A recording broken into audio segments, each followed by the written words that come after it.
தெய்வீக மாலை நண்பர்களுக்கு வணக்கம்.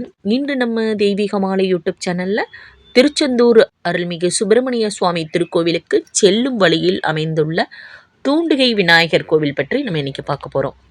தனது தம்பியான செந்தில் வேலம் அமர்ந்திருக்கும் இடத்தை பக்தர்களுக்கு தூண்டி காட்டி வழி நடத்துவதால் இவருக்கு தூண்டுகை விநாயகர் என்று பெயர்.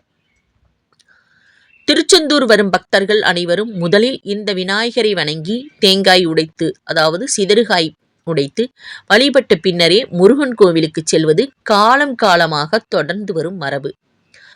பக்தர்கள் பால்குடம் மற்றும் காவடி எடுக்கும் சடங்குகளை இந்த விநாயகர் கோவிலில் இருந்தே தொடங்குவார்கள்.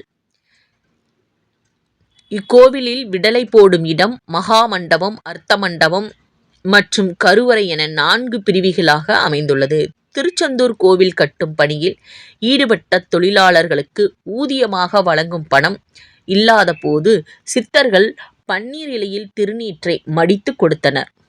தொழிலாளர்கள் தூண்டுகை விநாயகரை வணங்கிவிட்டு அந்த இலையை பிரித்து பார்க்கும்போது அவர்களின் உழைப்புக்கேற்றவாறு அந்த திருநீர் தங்க காசுகளாக மாறியதாக ஒரு தல வரலாறு கூறுகிறது.